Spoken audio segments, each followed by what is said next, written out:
Bienvenidos a este nuevo episodio. Te invitamos a seguirnos, a suscribirte en tu aplicación de audio favorita, también en YouTube, a buscar la página de Syntel, también suscribirte y activar la campanita para las actualizaciones. Comenzamos.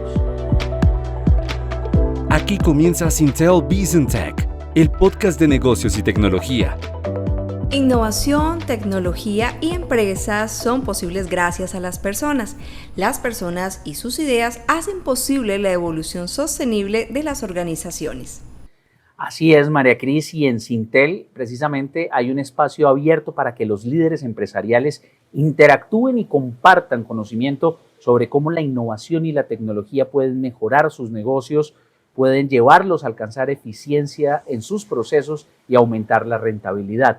Eso es Digital Leaders, el punto de encuentro entre C-levels de las principales empresas del sector real y financiero, así como empresas industriales y comerciales del Estado, con el fin de compartir experiencias, también aprendizajes y mantenerse al día respecto a las mejores prácticas y visiones estratégicas en sus negocios gracias a la tecnología.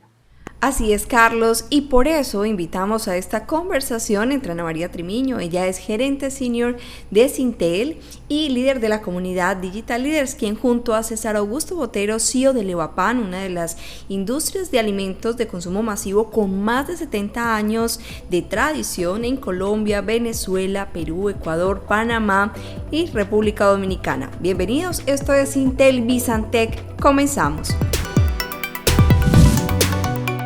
Los negocios comienzan cuando conectamos. En el diálogo fluyen las ideas que son la fuente de toda innovación. Y cuando la decisión está tomada, tu liderazgo fija una dirección para tu equipo, una visión, la experiencia y las voces que inspiran la transformación digital. Aquí comienza Syntel Business Tech, el podcast de negocios y tecnología, con las innovaciones y tendencias para los líderes empresariales de América Latina. Una presentación de Syntel. Digital Leaders Parte 1, con Ana María Trimiño y César Augusto Botero. César, un gusto tenerte aquí. Muchas gracias por acompañarnos hoy en esta nueva temporada del audio podcast de Syntel Business Tech.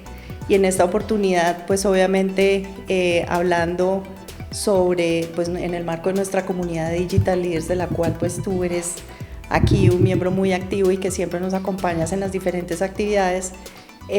Pues nada, súper contentos de tenerte y de poder hablar contigo hoy en este capítulo de estos podcasts. Primero, pues César, yo creo que lo que queremos es mostrar un poco de esos retos que tienen los C-Level, en el caso tuyo el CIO, y que además has venido con una trayectoria, con otros roles e incluso metido en los temas de innovación.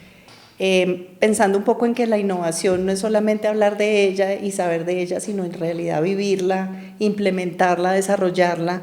Son los retos que desde cualquier organización, pero desde el punto de vista personal, pues son temas y retos que tenemos que afrontar. Entonces sería interesante que nos cuentes un poquito cómo ha sido esa experiencia tuya en los diferentes roles que has tenido en tu trayectoria, pero cómo como persona empiezas a desarrollar esos temas desde tu perspectiva personal, pero evidentemente aplicado también a tu experiencia personal.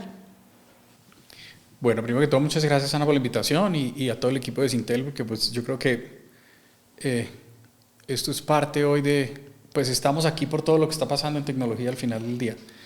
Esto pensaron hace, no sé, 10, 15 o 20 años en poder tener una conversación de estas y poderla hacer y democratizar, digamos, ese contenido, pues era imposible.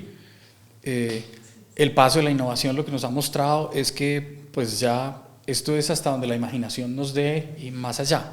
Hay más, digamos, hoy en día hay más tecnología disponible que la capacidad de imaginarse las cosas, que eso es, digamos, uno de los retos que estamos teniendo como especie humana, pues que eso yo creo que va a ser bien interesante. Digamos que hay, y tú tocas varios puntos bien interesantes que tienen que ver con,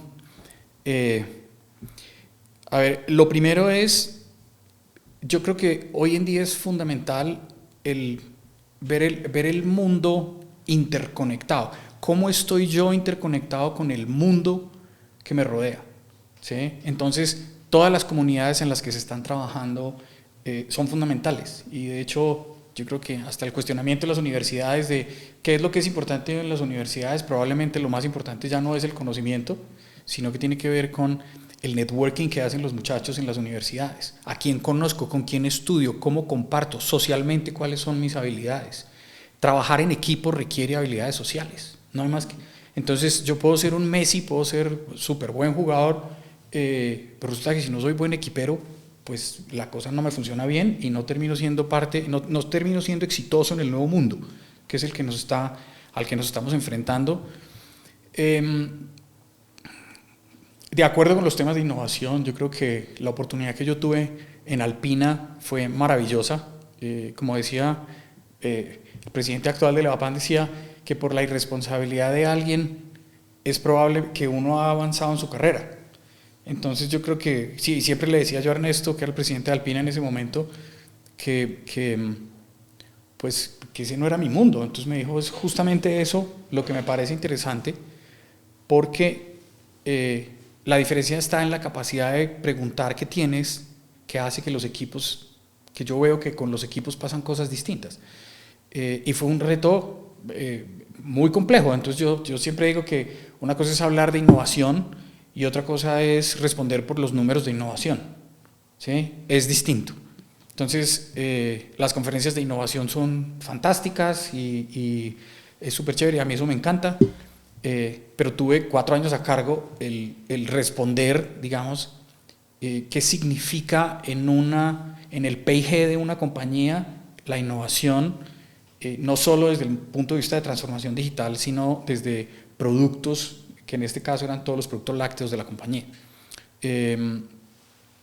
Entonces, pues yo creo que nos estamos, requiere desde el punto de vista personal, yo creo que la vez pasada hablábamos algo de la curiosidad, y requiere una inmensa curiosidad. Yo creo que el mundo de hoy nos exige curiosidad a todos, y creo que es una de las habilidades más importantes. Por alguna razón, cuando uno es chiquito, cuando uno está joven, chiquitico, niño, pues el niño tiene una capacidad infinita de preguntar, y pregunta, y por qué, y esto por qué, y cómo sale, y por qué entra, y por qué baja, y por qué sube. Y con el tiempo empezamos a perder esa capacidad, ¿sí? Porque probablemente o es el sistema educativo o la sociedad, entonces cuando usted es muy preguntón es muy cansón, ¿sí? Y hoy en realidad lo que se necesita en los equipos directivos es que haya gente que pregunte, que cuestione. No porque quiere saber más que el otro, sino simplemente porque está realmente interesado, desde la ignorancia en la que yo estoy, entender en qué parte del negocio estás tú, que yo puedo ver el mundo con otros ojos y a lo mejor te puedo ayudar, y viceversa. Y también permitirme que cuando tú me cuestionas, pues no me lo tome personal, porque los colombianos somos más sentidos que un bolero, eso es una frase que decía mi mamá. Y lo que me parece fantástico es cuando yo permito que alguien cuestione en buena onda lo que yo estoy haciendo y me permita ver a través de otros ojos lo que yo estoy haciendo. Y esa es la manera en cómo se trabaja en equipo y cómo se progresa en equipo.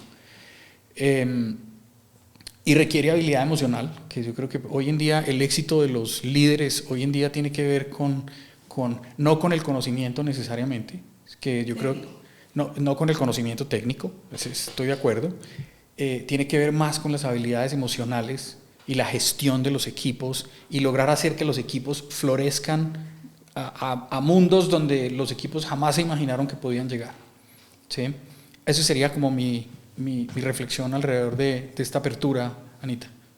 Creo que totalmente válido y es donde uno empieza a ver y a entender tal vez muchas dinámicas que se están dando, hasta tú mismo lo estabas diciendo, del sistema educativo, y es pues no solamente la baja demanda que hay de carreras en las universidades, que es un reto que hoy en día para las instituciones educativas pues está siendo un tema complicado, pero también se está viendo el otro modelo, y es todo este desarrollo de plataformas de formación, concursos cortos, concursos específicos sobre temáticas específicas, pues están llevando a eso. Y también el tema de que el liderazgo de las empresas, tú bien lo decías y lo he visto como en varios documentos, que para ser un gran líder no se necesita saber de todo. O sea, el presidente de una empresa no tiene que ser ingeniero, contador, especialista en marketing y demás, sino que tiene que tener ese rol de liderazgo y saber cohesionar y coordinar al experto en marketing, al experto financiero, al experto técnico, para pues efectivamente tener una organización eficiente, efectiva, competitiva y demás. Entonces, pues eso me parece súper interesante. Desde el punto de vista de la tecnología y tal vez en el rol que tú tienes como el responsable de tecnología, ¿cómo ves ese orquestador o cómo ves ese papel que desempeña esa persona desde lo que tiene que entender de las demás áreas para poder llevar una organización en ese proceso de transformación? Pensando en que la transformación digital, pues que ya es un término que está muy... desatraso digital, digo yo hoy en día.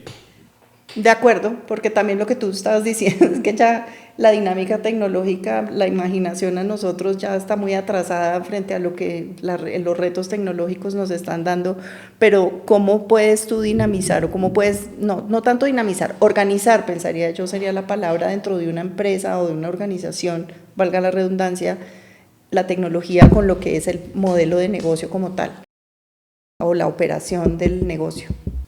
Mira que esa es una muy buena pregunta. Yo creo que para mí ese es el core, para mí tal vez es la parte más importante que tiene hoy en día un ejecutivo, un CIO, un Chief Information Officer definido así, y probablemente también un Chief Technology Officer. Todos estos, los que estamos en este mundo de tecnología metidos de lleno en el negocio, lo primero es, yo tengo que entender la industria en la que estoy. Es distinto estar en la industria financiera que en la industria de consumo masivo. Son mundos distintos. Hoy en día se han empezado a aproximar inclusive, pero son mundos distintos. Es importante entender, y no solo entender, sino que es vivir y ser parte de la estrategia de la compañía. Y a medida que yo entiendo la estrategia de una organización y entiendo para dónde va la organización, entonces en esa medida es que puedo desarrollar todos los planes que necesitan las diferentes áreas para poder avanzar, digamos, en el proceso de transformación, ¿cierto? O de desatraso, porque yo creo que lo que hemos visto en el mercado en los últimos años, Colombia debe tener un atraso entre unos 10 y 15 años más o menos, y podemos tener acceso a un montón de tecnologías, pero tú vas a las empresas y la realidad es que las empresas seguimos siendo los reyes del Excel, seguimos haciendo una cantidad de cosas. Hay gente que sigue trasnochando en las organizaciones, o sea, tenemos unos patrones todavía que significan que tenemos mucho camino por recorrer, que a mí eso me parece que es, pues, ese es el montón de oportunidades que tenemos nosotros desde el punto de vista de hacer el match entre tecnología y las áreas de los negocios. Pues parte de lo que yo aprendí también, digamos, y eso en la universidad todo el tiempo insistían, la estrategia está en la calle. Significa, yo necesito salir, necesito subirme al camión, necesito salir con el vendedor, necesito salir a caminar, entender cuál es el negocio en el que yo estoy metido. Hay gente de tecnología que nunca ha salido a la calle con un vendedor, que nunca se ha subido a un camión a entregar productos. O acercarse a la máquina que produce. Acercarse a la máquina que produce, la de las etiquetas, la de las tapas, que además son unos mundos fascinantes. Uno no se alcanza a imaginar lo que hay entre las materias primas y un producto puesto en el sitio donde tú lo compras.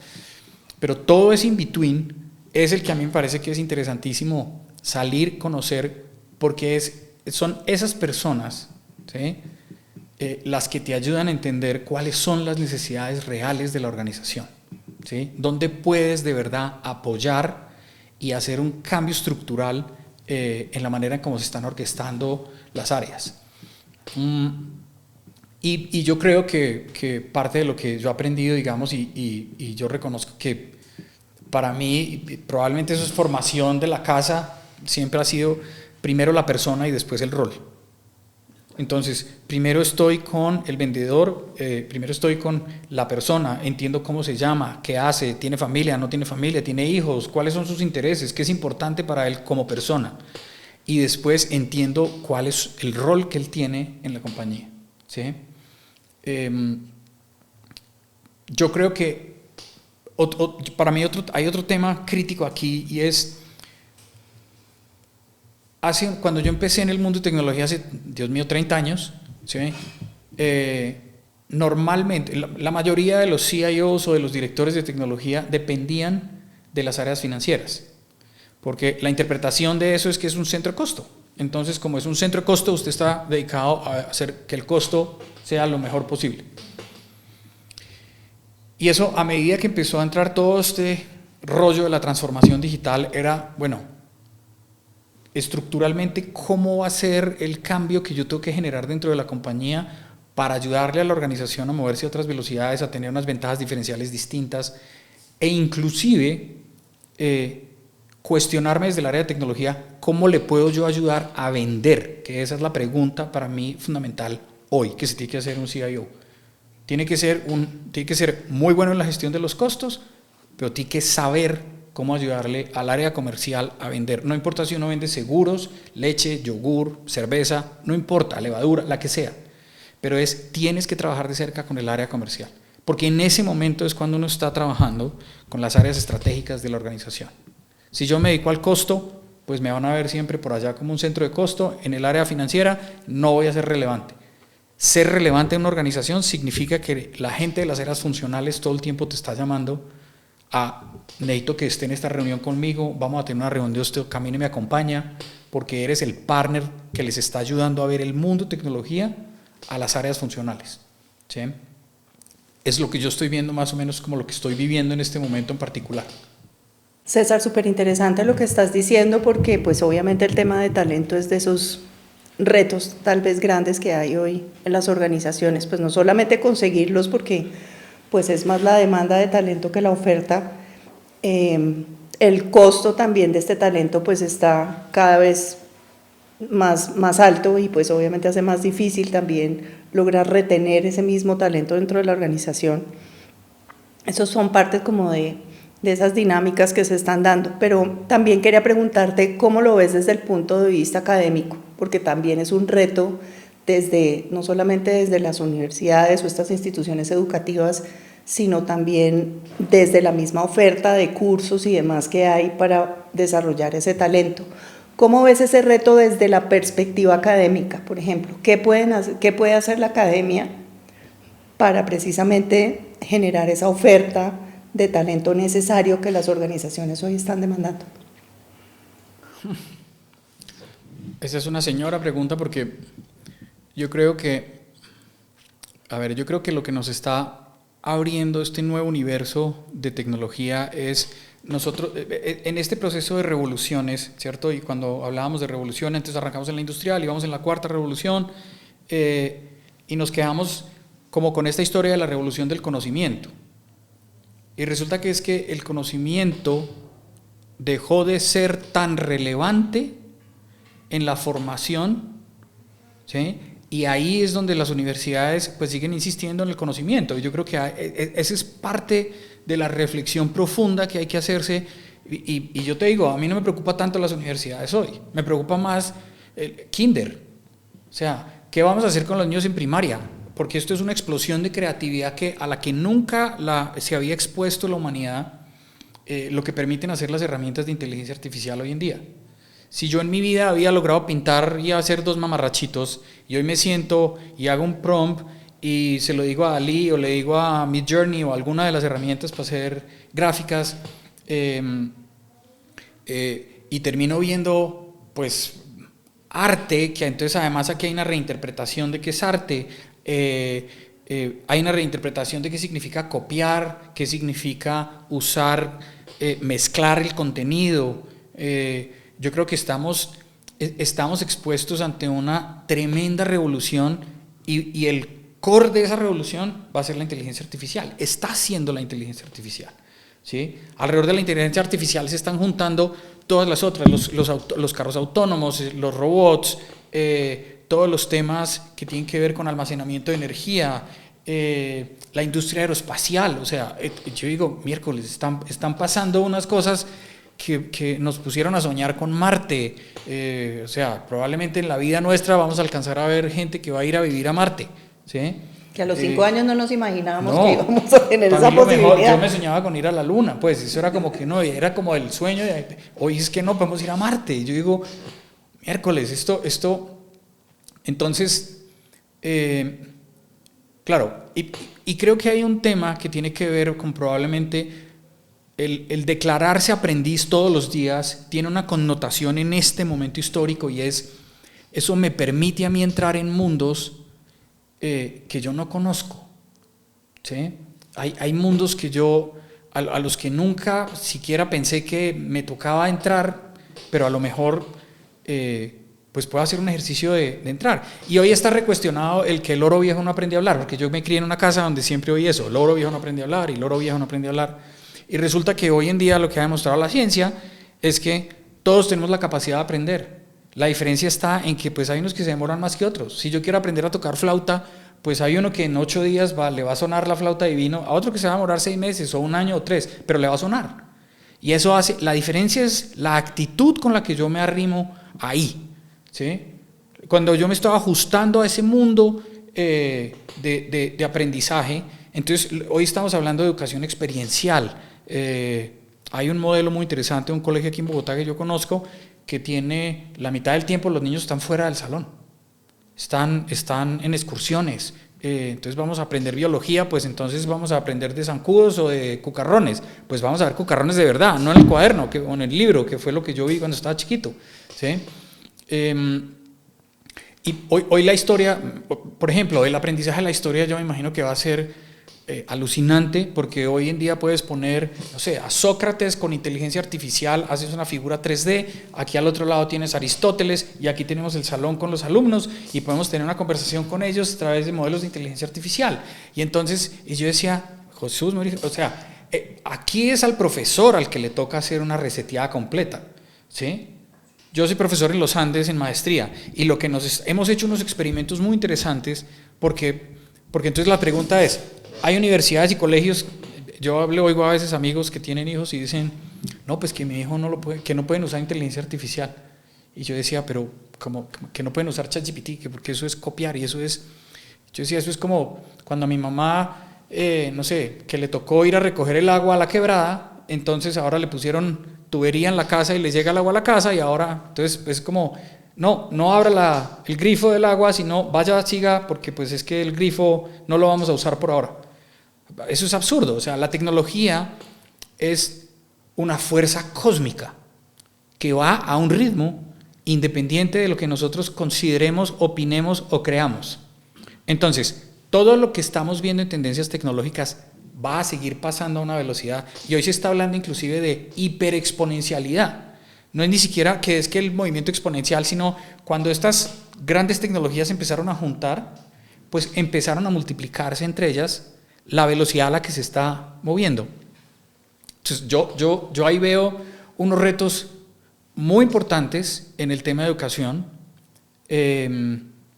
y creo que también para mí tal vez es como el universo de oportunidades, ¿sí? Estábamos conversando con hay un ejemplo muy bonito que era con una profesora de quinto de primaria. Y entonces me dijo, no, estoy súper enredada porque no he logrado, pues esto de empujar arte a un niño de quinto de primaria es difícil.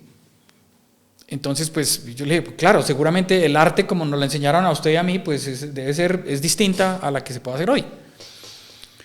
¿Y qué tal si uno piensa en modelos como, démosle a cada niño, hoy en día los niños tienen o tableta o tienen computador, la mayoría digamos, y entonces yo a través de las herramientas de hacer dibujos, yo puedo poner simplemente, no sé, pongo unos cuadros de Dalí, de Van Gogh, de Miró, voy a un museo con los niños y les muestro diferentes apreciaciones de arte, ¿sí? diferentes cuadros y diferentes tendencias, y es como cada uno escoja el que le suene, o sea, ¿qué le dicen las tripas? A mí este no me gusta, a mí este me gusta. Si a ese le gusta, llévese ese nombre. Siéntese usted en su computador e imagínese algo y dígale a Dalí que se lo haga en modo Van Gogh, ¿sí? Y a ver qué pasa. Entonces yo sí creo que hay una explosión de creatividad que va a ser fantástica. Esto va a ser una cosa maravillosa. Claro, nos toca repensar, entonces nos toca volver a reinterpretar qué es el arte, nos toca volver a reinterpretar qué es el conocimiento, ¿Cuál es el sentido del conocimiento hoy en día? ¿Voy a seguir estudiando por el placer de estudiar? ¿O cómo comparto ese conocimiento? ¿O cómo le ayudo a otros a avanzar en el proceso? Porque la gran preocupación que tenemos hoy también tiene que ver con la brecha digital, ¿sí? Porque la brecha digital cada vez va a ser mayor. Hace unos años, cuando hablábamos en Sintel de la brecha digital, era el acceso a la tecnología, era el que los muchachos pudieran tener acceso, los estudiantes puedan tener acceso a Internet, que se pudieran conectar, poder ser parte del mundo y la conectividad. Pero hoy en día yo me pregunto, un niño a quien yo desde los 10 años, 5 años le estoy dando acceso a tecnologías de punta como inteligencia artificial y estoy recuestionando el modelo de aprendizaje y soy capaz de que ese niño entienda que lo que tiene es un asistente personal en su educación, ¿cómo se va a comparar ese niño a los 10 o a los 15 años contra un niño que nunca va a tener eso o la posibilidad de tener eso? ¿Sí? Entonces, a mí, las brechas digitales aquí se nos van, y yo creo que ese va a ser un reto muy importante que vamos a tener como sociedad. ¿Qué vamos a hacer con esto? Porque hay un libro muy interesante que se llama 2041 de un escritor que se llama Kai-Fu Lee. Kai-Fu Lee es probablemente uno de los más grandes representantes de la inteligencia artificial en China. Entonces, pues cuando usted es uno de los buenos en China es porque es muy bueno. Y el señor es un referente en el mundo de inteligencia artificial. Y el señor, con un muchacho que estudiaba en Google, que era desarrollador, él dijo, yo quiero escribir ciencia ficción. Entonces escribió un libro, y lo que hace Kai-Fu Lee, son como 12 o 14 historias, y lo que hace Kai-Fu Lee es, le da un contexto de la tecnología, de lo que va a pasar en el 2041, en el 2041, y él lo que hace es que se sienta y escribe una historia en el 2041. Y hay una de las historias que era fantástica acerca de dos mellizos, que cada uno tiene un asistente personal que es de inteligencia artificial, o sea, y cómo las personalidades de la inteligencia artificial van cambiando a medida que los niños van creciendo, ¿sí? Y yo decía, pues esto está wow, ¿sí? En el momento en que lo leí, 2021. El año pasado, Khan Academy acaba de sacar un modelo en el que el niño está haciendo las tareas de matemática y tiene un asistente personal aquí en la pantalla que le hace preguntas para que él sea, es un ejercicio además de mayéutica, es un ejercicio donde lo que hace el asistente es que te está preguntando todo el tiempo para ayudarte a que logres encontrar la respuesta. Ese es el nuevo modelo educativo que hay ahí. Y yo digo, bueno, entonces en salón de clase es, ¿cómo hago yo en el salón de clase para hacer qué? Pero lo que sí se nos vino encima es que este tema de la inteligencia artificial, ¿cómo la vamos a incorporar dentro de la educación? Pues, y arranca con que los que estamos al frente de la educación o quienes están tomando las grandes decisiones tengan seguramente o tengamos todos la humildad de decir, nos toca repensar esto de otra manera, completamente distinta. ¿Sí?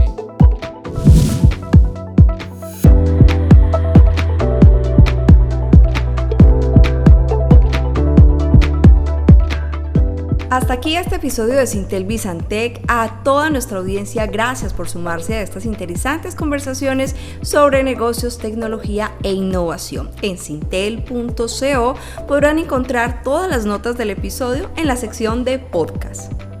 Así es, María Cris. También los invitamos a seguir la página de Sintel en LinkedIn y a suscribirse en nuestro boletín, en nuestra newsletter, y también llegar a YouTube, donde van a buscar Sintel y van a buscar el botón de suscribirse, el botón de activar la campana, y así podrán estar en contacto con los episodios de primera mano y recibir las actualizaciones cuando se produzcan.